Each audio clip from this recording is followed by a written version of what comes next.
Umintri rang ba ka jela ukon rat ke sangma hakar pesan trik jelium ula pelong ka jingna jingo ya ka integrated command and control center hatelengana bat ong ba udan ya ka jingtmu banwan ra ya ka rukom penyat kam ya kini ka center shala ka jong ka jela hadin bala sakhi daladi ya ka rukom trekam jong ka center ukon rat ula ong ba ka ICCC kapau ba ka duna shibun na kitiar kitar ba ka don bat khambun kalong halor kumnu kawan ra ektanat paper bakin nyetrelang kani le si kade ka ICCC ka babyang tam hapo kari ulaong kamde tangka core technology ka bagi pendan kam Henry ka rukom trekam ka balwan ra bandan ka jinga trelang hapdeng kitnan bat ban pendan kam ye ki technology ban pen phai ka rukom senshar bat ka jing ajing shakri sheki pat ba ulaong ula khotru ya kanika center kum ka nuksa ka babyang tam na ka bentai ki weipat ki jela bakin khmi benya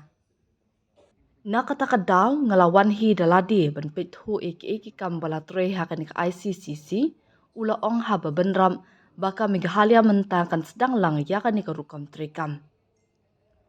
ngala ban kular ya phi bangin persyang ban penwandur kat bala na ka ka bangila sakhi hangni ha integrated command and control center hatelengana bat ban pentri kamlang ha ka jela Meghalaya ula benram. We are here in the Telangana Integrated Command and Control Center,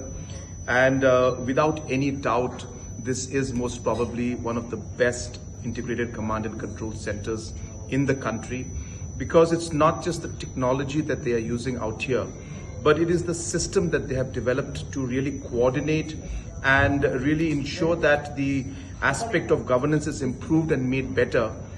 by ensuring technology is used, departments coordinate, and the overall services that they want to provide to the people become better. So it's a great example which I think many states should learn, and therefore I have come personally myself to see the work going on here, and I can assure you that we will try to replicate as much as possible from what we have seen here in the Telangana Integrated Command and Control Center and try to replicate it back in our state of Meghalaya. Thank you so much.